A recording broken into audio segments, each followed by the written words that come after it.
Healing is integration. It's wholeness. It's an awareness of our interconnectedness. I am so grateful to share today's episode with you because I got to talk to activist, social justice warrior, author, anti-racism consultant, and intuitive healer and yoga practitioner, Michelle Cassandra Johnson, all about healing and what it looks like to heal on a community level. There's a lot of healing that needs to be done in the world today on an individual level and especially on a community level. So in today's conversation, I got to reflect with Michelle about her new book, We Heal Together. And we talk about the importance of healing within ourselves, with others, and even with our ancestors. How cool is that? And on top of that, we talk about what healing looks like and how we can heal together. But before we get started, I want to take a moment to thank our newest How the Wise One Grows supporter, Holly. And it's not me, Holly. It's my name twin, Holly.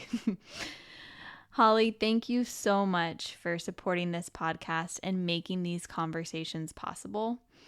It is so important to me to share this podcast because I believe that growth happens when we learn to listen, when we learn how to listen to the natural world, to others, and to the wisdom that lives within each of us.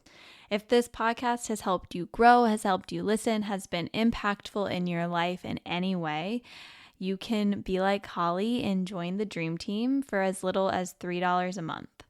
And if you don't have the financial capacity to support, you can absolutely still support this podcast by sharing an episode you love with a friend, leaving a review on your favorite streaming platform, and following the podcast on all the podcast and social media places. So thank you all for helping this podcast exist and for helping each of us grow as we listen together. Let's take a moment to land here together with 3 deep breaths. So just take a moment to notice where your body touches the earth and feel your connection to the earth beneath you. Know that you're held here. If it's safe, you can gently rest your eyes or soften your gaze. And take a big breath in and a big breath out. Again, inhale, fill your chest, fill your belly with air. Exhale, open your mouth, let it all out. One more big inhale. And exhale. And then you can slowly reconnect to that point of contact to the earth. And slowly open your eyes as we return to this space. Thanks so much for taking time to land here together. So I'm going to introduce our wonderful guest today, Michelle. Michelle Cassandra Johnson is an activist, social justice warrior, author, anti-racism consultant and trainer, intuitive healer, and yoga teacher and practitioner. Michelle's work centers on healing from individual and collective trauma, coming back into wholeness and aligning the mind, body, spirit, and heart. Michelle, I actually think that, I don't know if we met in person, but I did a lot of email communications with you when I was working at Project Yoga Richmond. And I think it was the time of your first book, Skill in Action. You were doing some workshops at Project Yoga then. And now I am really excited to be talking to you about, I think this is book number 3, We Heal Together, Rituals and Practices for Building Community and Connection, which I absolutely loved. So thanks so much for reconnecting with me in this way. Thanks for inviting me to be here. Yeah. Do you mind? I kind of just want to dive in because there's so much depth to your latest book. And I kind of wanted to just take a moment to start by talking about healing and how you define healing and why it's important. Yeah, I appreciate this question about healing, and will say that my definition of healing,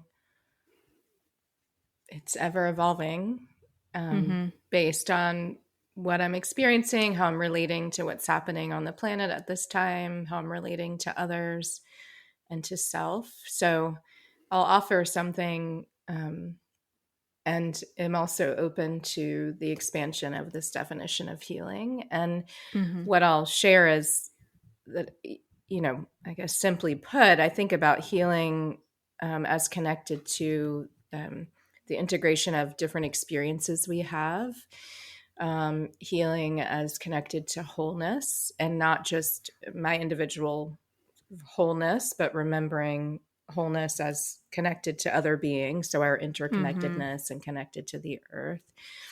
And, the practice of healing or the process of healing suggests that something has been wounded, there's a wound site, or something needs to be repaired or mended, perhaps. I'm not suggesting that we're broken and this is why we need to heal. It's more that, um, as I think about my own experience in this body, I was born into a world where there was already a system of dominance and system of superiority and oppression at play when I came into being in this incarnation of self. And these systems of dominance, the hierarchy of bodies, the extraction and mining, these things we do to the planet and to one another and those less proximal to power, are all things I inherited, and suggest that something's out of balance on our planet and within ourselves, I'd say. And so healing feels rooted in this, and that from the moment I think we come into being, based on the context that there is healing that needs to happen. And healing is an ongoing process. And there may be healing in response to things we've experienced in our lives, like traumas that have happened to us, that feel specific to the conditions that were in place for us or what was happening at the time, right? Or our family system. And there are traumas that have happened and continue to happen on the planet that we'll have to respond to. And so there may be for people an individual healing process that's going on, while I also, and We Heal Together speaks to this, am holding this vision for our collective healing. So healing is integration. It's wholeness. It's an awareness of our interconnectedness. And it is a process that I suggest we move through to find balance again. Mm. I really appreciate in that response, and really so much in the book, how you lean into the importance of interconnection. And I feel like in dominant culture, it's really common to see healing as individualized. Do you mind, for listeners who might not be familiar with what dominant culture is, do you mind just like touching on that definition? I loved how at the beginning of your book you gave all these definitions so everyone's on the same page with what we're speaking to. And I guess then leaning into, why do you think dominant culture has made healing so individualized, and how can we work towards changing that to tap into the interconnection between individual healing, community healing, and healing with the earth and Mm-hmm. the spiritual world as well? Mm-hmm. So you mentioned at the beginning of We Heal Together, and really every book I've written thus far, there's a shared language section. I was just looking at the books on the shelf. There's a shared language section to really help people orient to my perspective, worldview, and so people have that point of reference as they engage with the content. And Which is so important to do. I really mm-hmm. appreciate that. There's so many times, like in conversation with like my husband, a lot of times where it's like we're using the same words, but we are talking about totally different things. Mm-hmm. So I really want to like acknowledge how impactful that is to have at the beginning of your work, and for taking time to do this with us today. Yeah, it's funny. I was in a conversation the other day about where it's an equity team who's creating a toolkit for their organization, and they were thinking about a glossary and how that's used versus shared language. And I was like, you might want to, the glossary is usually at the end, and people are looking through and then they reference what something means. And I was like, if we have shared language at the beginning, there's an opportunity to raise consciousness and set context and set the tone in a sense. So it feels different than a glossary to me. It's like part of the teaching and the lesson and the way people enter into it. And I think the definitions invite people to consider, well, what does spirit mean for me? What does dominant culture mean for me? What does social location mean? And so you asked about dominant culture, and I'm not going to read the long definition from We Heal Together, but what I'll say is that it has to do with, I mentioned the hierarchy of bodies. And when I say the hierarchy of bodies, what I mean is that there are some people based on the identities they embody that are more proximal to what I will call social and institutional power. So this is not personal power. We all have that. This is the power to access spaces, to access resources, the ability to be advantaged in specific ways that are often rooted in cultural norms and who is seen as normal. And social and institutional power is also connected to the policies that protect those who are more proximal to power and disadvantage or marginalize or oppress those who are less proximal to social and institutional power. And it's also connected with resources, who controls the resources, who has access to them, who decides how they're allocated and used, financial and otherwise. So I'm talking some about social location because it's connected to dominant culture. There is a hierarchy of bodies that suggests that some bodies are more worthy than others, based on the identities. And I'll give an example of this. I'm a Black person who's lived in America in a white supremacy culture. And my Blackness is an identity I embody that places me further away from social and institutional power. In a culture that says whiteness is superior to Blackness or being Indigenous or a person of color. And what feels important about this is that people made up these hierarchies and systems. So it wasn't like they just came out of the air. People constructed hierarchies that said this group is better than this group. The group that is seen as superior is setting the cultural norms, and setting the tone and the context and trying to control the context and tone and experience for people who are less proximal to power. Dominance has to do with power and power over, right? And these hierarchies that I am talking about were made up by people. So I'm not saying that I believe whiteness is superior to Blackness. I'm saying I live in a culture that says that to me at every turn. And then that belief, that hierarchy is embedded in our institutions, is embedded in our cultural norms, is embedded in how we relate to one another, is embedded in the carceral system, right? Embedded in all of the healthcare system, every system we interact with. And there's more I could say, but it's really thinking about the, culture as the air we breathe, the water we swim in, the things we're internalizing about who we are based on the identities we embody, many of which, these identities have been constructed and made up, and then certain levels of power are assigned. So that's some about dominant culture. And I think it very much relates to the second part of that question, which is about the individualized sort of framing or nature of how healing is talked about, and even the industry of healing and wellness. And it's interesting because when you ask the question about this individualized way that we might think about healing, it made me think about my second book, actually, Finding Refuge, which is about collective grief and cultural trauma.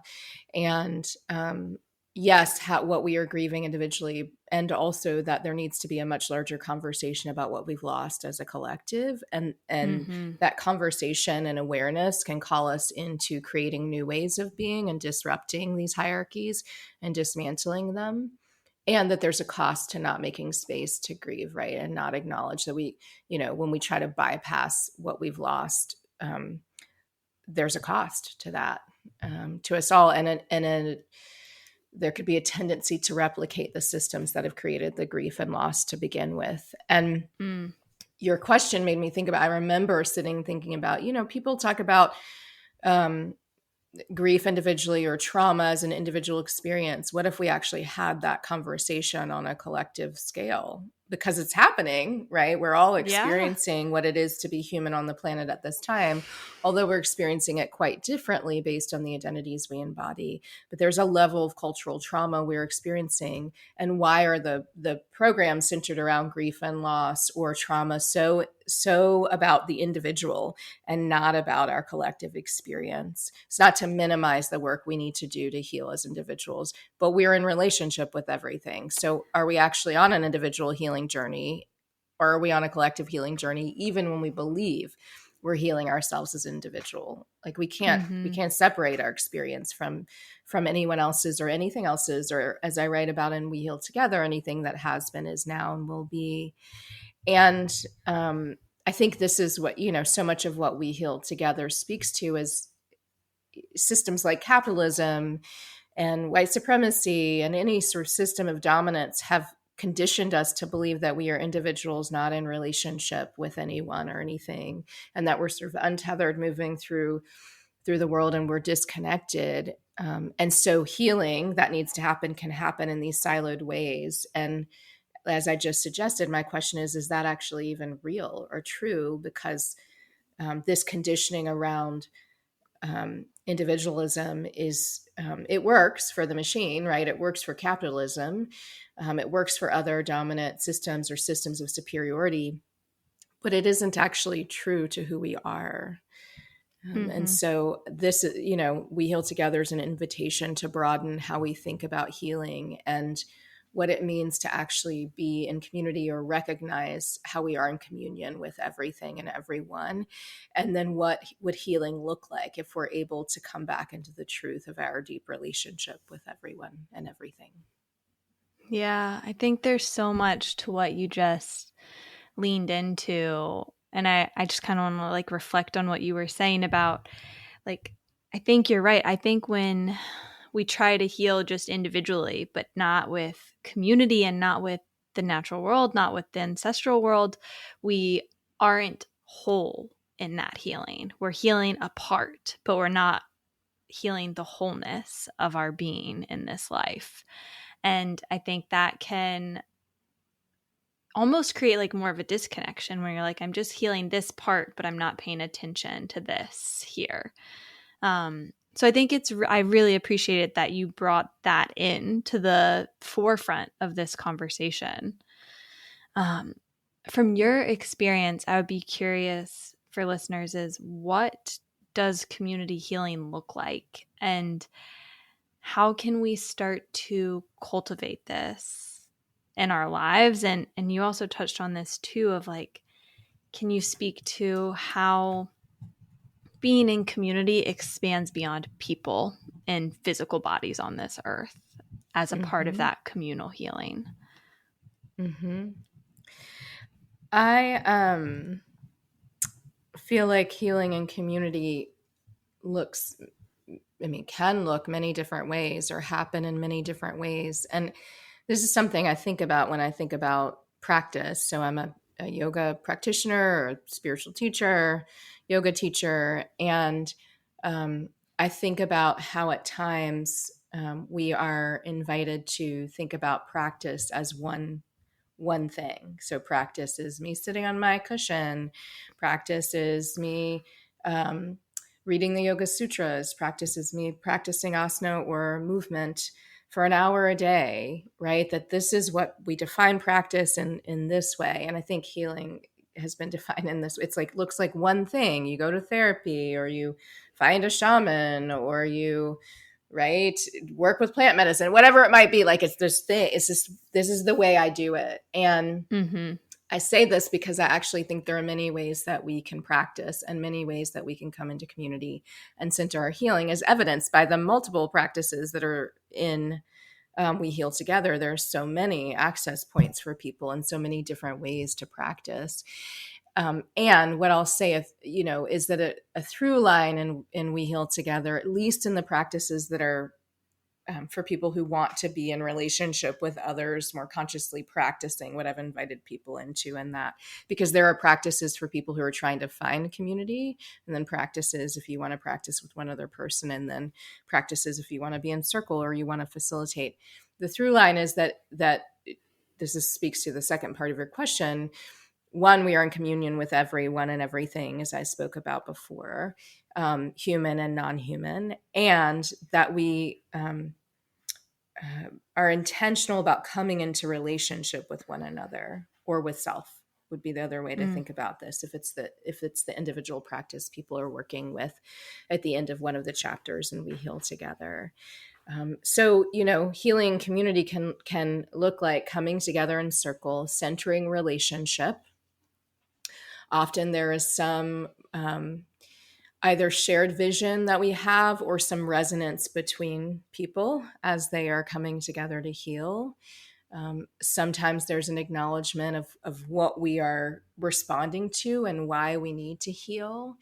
Mm-hmm. And in most of the spaces I am in for healing, there's some component of spirit or creator or source or that which is bigger than us, moving both through the space and through us, and calling us into our healing.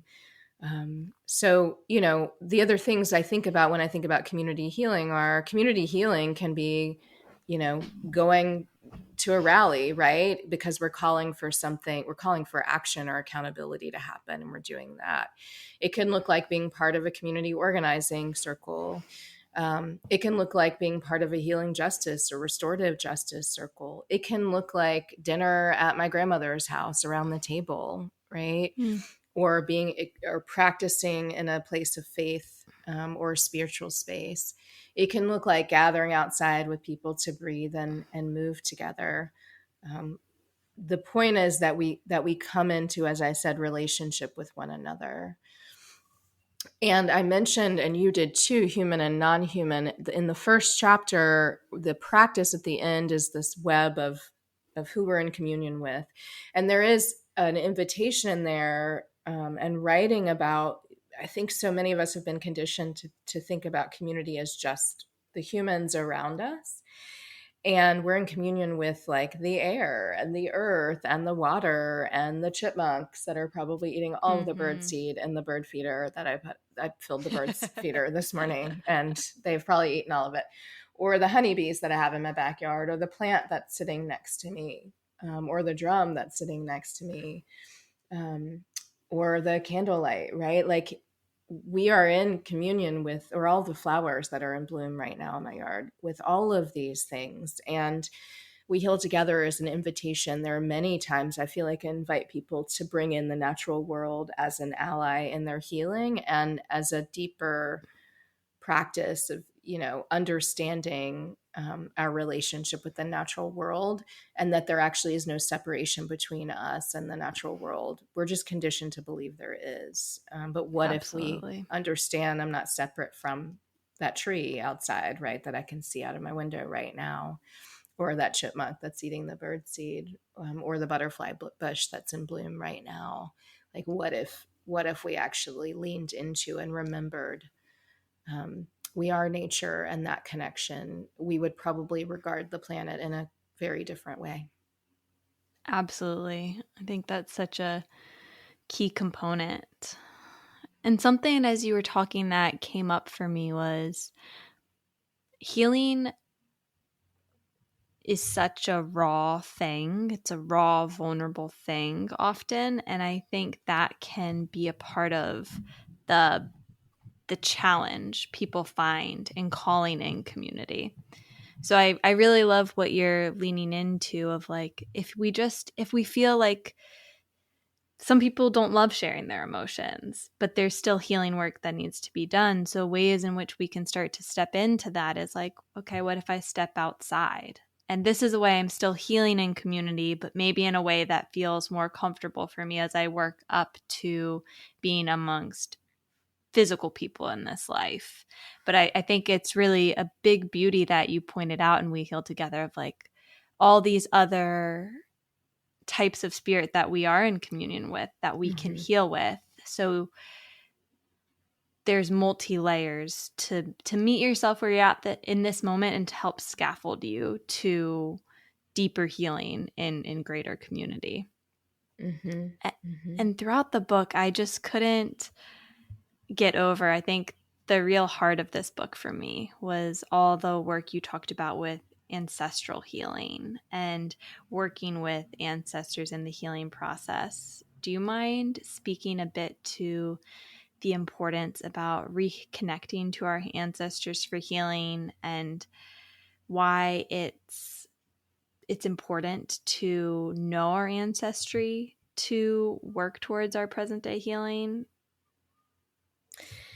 Yeah. In both We Healed Together, well, actually Skill and Action, We Healed Together, Finding Refuge, there's some component of ancestry in each in different ways. Like where I'm from is a way to connect to that in Skill and Action. And then in Finding Refuge, there's a chapter about my grandmother and ancestors and connecting with them and the broad way we can think about ancestors. And in We Heal Together, my grandmother's weaved in throughout, Dorothy, and there is a chapter about Angie, my great grandmother, which is the chapter about lineage and legacy. And that chapter and writing and my great grandmother's story, or at least what I shared in We Heal Together, feels so powerful to me because the short version of it is that I was describing my great grandmother by the conditions that were in place for her, meaning the hierarchy of bodies and how that was playing out at the time when she was born, and continued to sort of describe her that way, even though I understood she was something more than that through my experience with her. But it took someone reflecting back to me the way I described my great grandmother as her conditions rather than as a woman who was really, really feisty and always brought sweet things to me at my grandmother's house. And she was sassy, Angie was. And I love a sassy grandma. yeah, she was really something. And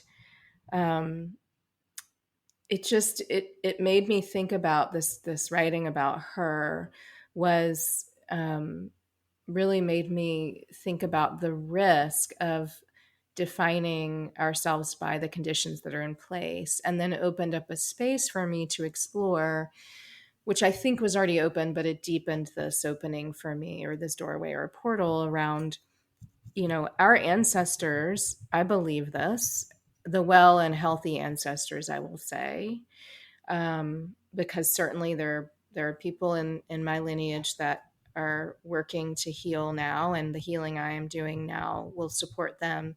The well and healthy ancestors, I feel like, have wisdom that can support us at this time so we can actually dream beyond the conditions that are in place. So I'm not talking about bypassing, but beyond climate chaos, right? What is possible? Beyond white supremacy, what is possible? Beyond capitalism, what is possible? And the reason I think that ancestors know this, and I actually think we have some wisdom about it too, imparted from them, but also just in us, is because if I think about my great grandmother or my grandmother, there were ways that there are conditions they experienced that I've never experienced that were just horrific. And I also think about the ancestors that brought them into being, that dreamed about something beyond the conditions in place, and how my ancestors had dreams of something beyond their conditions, and how I'm here because of that. And this way I'm talking about it may not resonate for everyone, so I'll say something about ancestors, but I do believe this about my bloodline. And I often say they had dreams of me being here, and here I am having this conversation, right? About existing beyond the conditions that are in place, because there is something beyond this that we can work toward, something we can dream up, something we can create. I think the well and healthy ancestors are that wise. And I think it's important for us to, like, heed the call and their wisdom, and to be that expansive versus being constrained and defined by what is playing out in this earthly realm that makes no sense. There's so many things that are happening.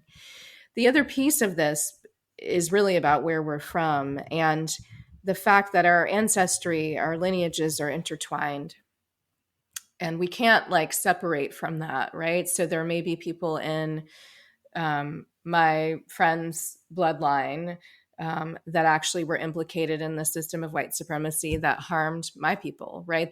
I'm not neutralizing our identities as I talk about ancestors. This is true, right? This is happening. And one of my teachers, Lama Rod Owen, said there always is like, there must be some well ancestor somewhere in the line, even if it's one, right? So even if your ancestors were implicated in the horrors that we are reckoning with now, right? There was probably at least one ancestor that was resisting what was happening, or had a question about what was happening, or like wanted to disrupt what was happening. And I remind people of this because people have such complicated relationship with ancestors and sometimes want to like move away from them. And I think the importance of knowing where we're from based on our lineage, and then I'm going to broaden it on our bloodline. It's important to understand that the blood of my great grandmother is flowing through me. Her traumas, her resilience, her joy. The same is true of my great great grandfather, right? This is inside me and defines in so many ways how I move through the world. Potentially defines how I do my work. I would say for sure my grandmother Dorothy shaped how We Heal Together was written, right? Because I'm in deep relationship with her and have a practice. If I try to escape from where I'm from, right? If I try to say I don't have any connection to Dorothy or Fred or Cornelius, that's false, right? And so it feels important to, in a reverent and honorable way, and way that remembers our interconnectedness, to actually look at where we're from and explore it, and engage it to help us think about how we heal now in the present, what we can heal back in our lineage, and what we want to dream up for the future, is what I would say. And finally, what I'll say is that because ancestry is complicated, I can't trace back past my great grandmother. We don't have records. My great grandmother was her parents were enslaved, and she was born into slavery. And we don't beyond that, we don't know. So no, there isn't anyone to tell us. And yes, I can track genealogy, but it's actually quite hard when to trace back depending on our identities, right? Johnson is not my last name. It was something else. And that was the name of whoever enslaved my ancestors. It's not the name that I was given, or my great great grandmother was given. Like, it's a name that was put upon them. And so it is complicated. Some of us can't trace back. Some of us don't want to. Some of us don't want to know. And what I'll offer is that, and it relates to the earlier question about communing with the natural world, is, as my friend Stephanie Ghostin Paul says, and does a lot of work around living ancestors. So we are living ancestors right now, deciding what our legacy will be, right? And how we want to place ourselves in this lineage. And we are part of a lineage. We also can think about living ancestors as the things around us. So the tree, the oak tree in the backyard is older than me, I'm sure, Wow. Right? Living and ancestor. That's the oak tree you reference in the book. Okay. Yeah. Older than me, right? Living ancestor. The lake that's in my neighborhood, living ancestor, because this neighborhood was built before I was born, right? Like the mountains that are 20 minutes away from me, Pilot Mountain, living ancestor. The teachings from teachers who are no longer here in their physical bodies, living ancestors. The teachings, the books, the texts, the quotes, the art that was created before I was ever even thought of, living ancestor, the songs that were sung, right, in the fields as my great great grandparents were working, right, and laboring, living ancestor. And so I'm just offering this because, and there's more. We can think about ancestry so broadly, and it relates to this, the whole essence, I feel like, of We Heal Together, which is what you named earlier about us being in communion with everything and everyone. This is in fact true. We are in relationship and part of a much larger lineage that is exists beyond our blood lineage. And sometimes it's helpful for people to think about that. So I want to offer that.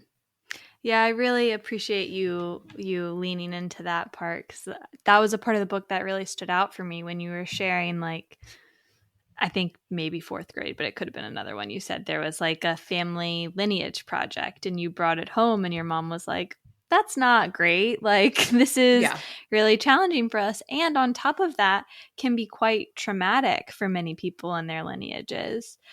And I think it's really important that we honor and acknowledge that. I think that's, again, where some dominant culture can come in of like, oh, your family tree, like, we know everything. But so many of us come from a wide range of backgrounds and things that can be really hard to trace and can be really quite traumatic and hold heaviness. So I really appreciate that you spoke to ways we can lean into nature as a part of our ancestry as well. And something I'm curious for your insight on is, how can we, something I've been leaning into since the passing of my grandmother has been like healing some of her trauma, like, and not replicating these generational traumas and patterns that I've witnessed in my family and in my life. So I'm curious about, you spoke to your relationship with Dorothy as a practice right now. How do we and how can we witness perhaps challenging and traumatic patterns of our ancestry? And then how can we cultivate a practice to work towards healing those patterns and cultivating relationship with loved ones who have passed but are still a part of us?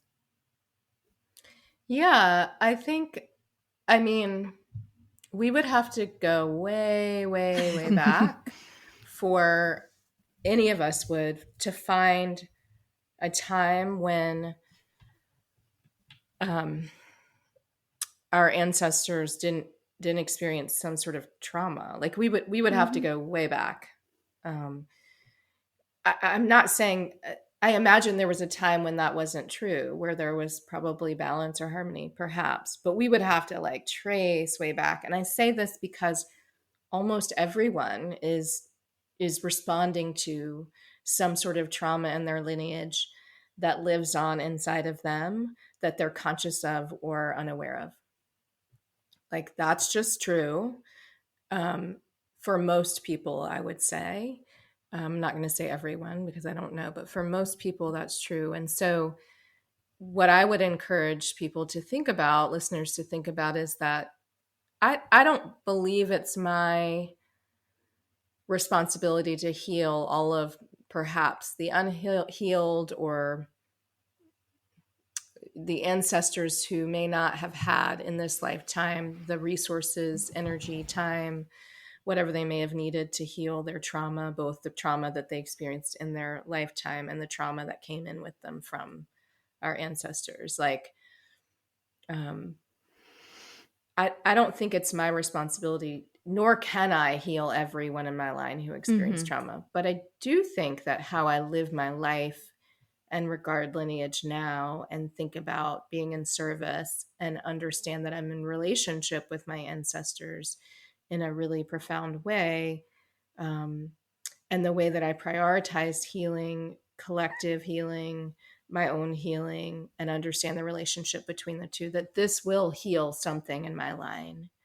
So I just trust that. And so that's an invitation for people to lean into their healing work in service of their lineage, right? It's like, and the awareness of what we said, we're living ancestors. So it's not just lineage in the past, it's right now what we're creating, and it's what we will create in the future. So I just invite people not to take on all of it, because we Yeah. actually can't.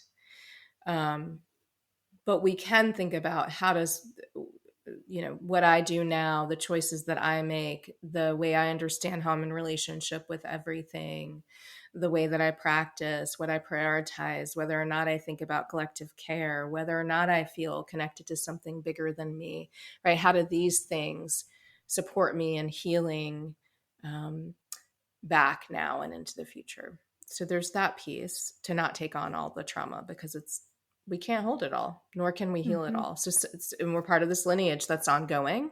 So someone else will likely be doing some healing work that is in relationship to me and what I wasn't able to heal for myself or Mm-hmm. in my line before I leave this earthly realm. Um, there's that piece of it. And with that, I'll also say, I'll just give an example of this because it speaks to like a relationship we can have with ancestors. My father transitioned in 2017.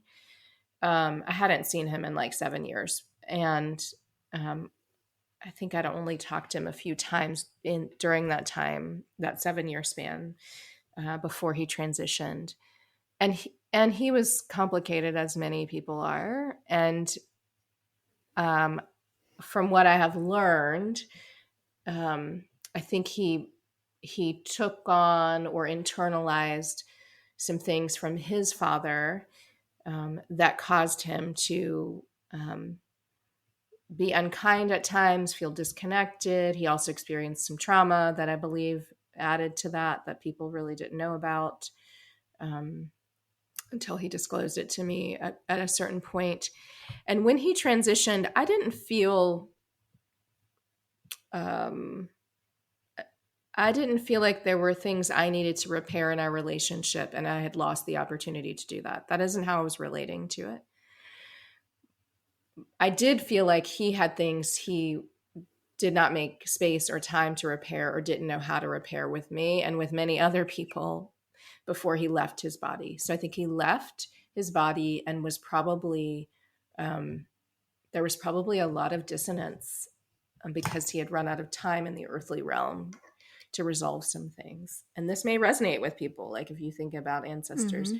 But for me, I was like, it's actually clean for me. I don't have something that's unspoken or unsaid or that I didn't do, but he did. And so for about 2 years, maybe longer after he transitioned, I would feel his energy, and I would set a real clear boundary about it being in my space. Like, nope, not well enough. Nope, don't want to, I'm not taking this on for you.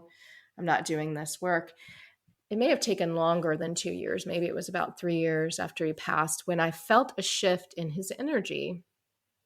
And I didn't invite him into my space, but I was like, I wasn't setting that hard boundary anymore in the same way. I don't know if he's done healing work wherever he is. I don't know what's going on, but something shift energetically around him that let me know that he wasn't expecting me to take on the stuff he didn't, right? Or wasn't in this Mm. like unhealthy um, relationship with me. It didn't feel like that anymore. And so I just offer that because the point is, I had agency. I was like, nope, not doing that healing work for you. It's your trauma. You can call in some other support. It's not going to be me.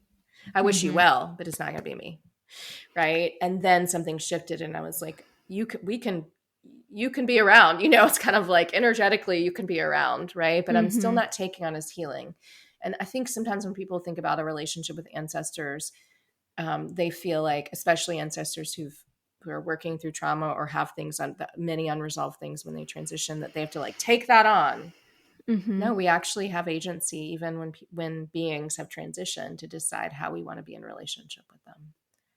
I So I think want to that's a offer great reminder that it's a continued relationship, even that. when Mm-hmm. someone does make that transition, and you can still, they were still a real person and a whole person, and it's not all like warm feelings about Right. that all the time. You can still grieve the whole person and love the whole person and hold boundaries with your relationship with them in Mm-hmm. this new space as well. Mm-hmm. Something, thank you for sharing that Mm-hmm. as well. Something you spoke a lot about in we heal together, and you really weaved it in beautifully in the book, is this power of ritual. And I think it's something that we in dominant culture are like losing more and more of, and that can be pretty detrimental. Do you mind speaking to what ritual is to you and why it's important? Mm-hmm. Yeah, I've been thinking a lot about ritual and ceremony, and sometimes I Mm-hmm. use those words interchangeably, but they're not actually the same thing. Like coming into ceremony with one another, often ceremony includes rituals, and often there's some shared vision around ceremony or why we're coming together in space. And then there are these things that we practice as we come together, which feel like they're rituals. And typically, ceremony is connected to source or something bigger or nature spirits, right? Or allies or elemental energy in some way, which we can move through rituals focused on the elements, or other things we might bring into ceremony. And typically ceremony is centered around celebration or mourning or the changing of the seasons, right? Or these big events that can happen in our lives. And then there's specific rituals that go along with that, like the summer solstice just passed, right? And I Mm-hmm. imagine people were engaged in ceremony and practicing many rituals to honor that day, and the turning of the season, depending on where people are, the turning of the season. Um, and for me, and it's written about in We Heal Together, I think about ritual as connected to ceremony, and I think about ritual as connected to um, the body and spirit and practice, um, and intention. And I've been in spaces where ritual has been practiced, or what they're telling us we're practicing ritual, but there's no heart or spirit in it. It's like we're going through the motions of something and may Mm. not actually know why we're opening the circle in a particular way, but we're doing it, but we're not bringing ourselves with us. We're not bringing our bodies with us. We're not bringing spirit that moves through us with us. We're just sort of going through the motions. And what I'll say is that sometimes when people are newer to ceremony or rituals, that this can happen where they're like trying to figure out, why are we doing what we're Yeah, doing, like, right? wait, where am I? Right. So that's real. I'm not talking about that transition period of like, oh, you absolutely know where you're calling in the cardinal directions when you open the Mm-hmm. circle, right? Or you're casting a circle, to open a space, or you're calling in ancestors as you open the space, or you're closing the space, or you're bringing in water into the ritual, depending on the nature of that ceremony. I'm not really talking about that transition because there is a transition for many people because we've been stripped of our rituals, and because of what you named about dominant culture moving us away from ritual, which is so, I mean, ritual and ceremony, these things are old and like wise old practices. And of course, dominant culture would want us to move away from ritual and from ceremony, because ceremony in so many ways invites us into our divinity, our Mm-hmm. interconnectedness, our humanity in a way that threatens dominant culture. um, you know, if I'm in ceremony and I'm thinking about ritual and I'm being reverent, I'm less likely to participate in the capitalist system in the same way as when I feel disconnected and I'm not in touch with people and I'm tired and I'm like not really paying attention, right? Ritual calls me to come into attention, like pay attention to this now for this. It's like for the sake of what, right? What is the intention of the ceremony and ritual? So rituals can take on so many different forms and be practiced. The ritual of, I think about meditation each morning as a ritual I move through, or pulling divination cards as a ritual, or going to visit the oak tree and pouring libations as a ritual. These are things I do almost every day, or going to visit my honeybees, sitting near them and listening to them, a ritual, right? That I move through with deep intention, and I'm bringing myself with me, and I'm bringing spirit with me, right? And um, there's an acknowledgement of spirit moving through whatever I'm communing with as well, which I think is connected to ritual too, right? I'm bringing my Mm-hmm. heart with me. These are all rituals, and then there are the rituals we might move through in a spiritual service, for example, right? The song, the movement, the call and response, the prayer, right? All of these things are rituals that are part of a bigger ceremony. So I just want to say that because I imagine people are moving through many rituals and not acknowledging it. And there's an invitation to do this with more intention, and then sort of expand from there and think about how you can bring your heart and your spirit along with you in a more potent way as you engage in ceremony and ritual. Thank you for that. Mm-hmm. Towards the end of We Heal Together, you talked about joy and how we can find joy and even these like deeply painful moments too.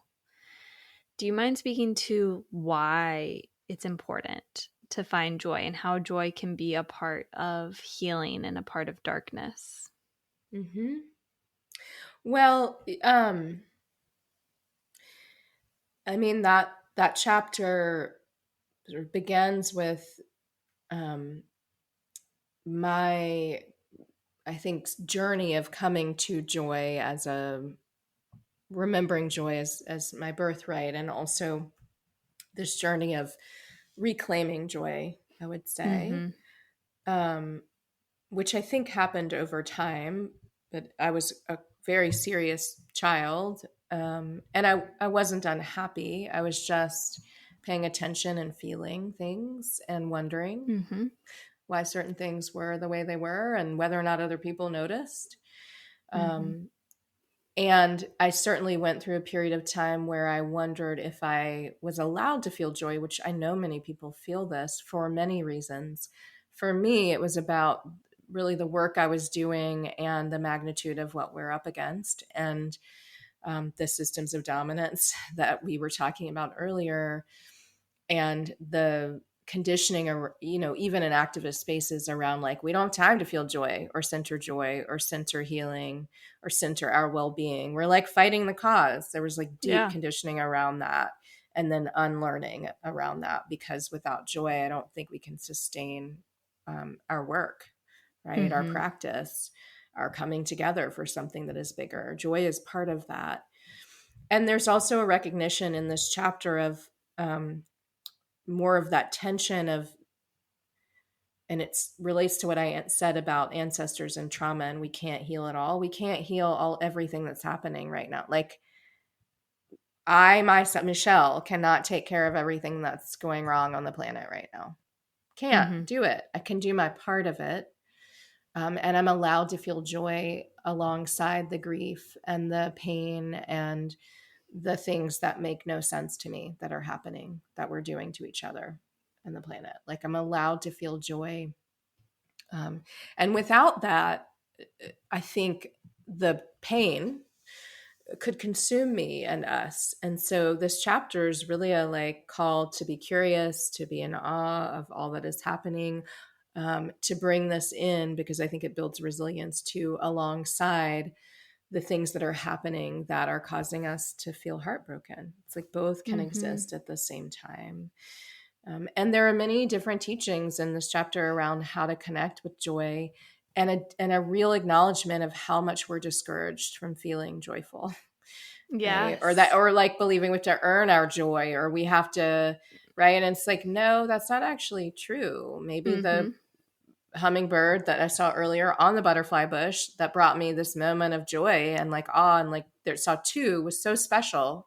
I see them all the time, but it was like, oh my gosh, there's a hummingbird, right? That like childlike wonder, that curiosity, that belief in magic, right? Because hummingbirds feel very magical to me, and I don't really Mm-hmm. know where they come from. Like, it feels like they just come out of nowhere and they're just there, little spirits Mm-hmm.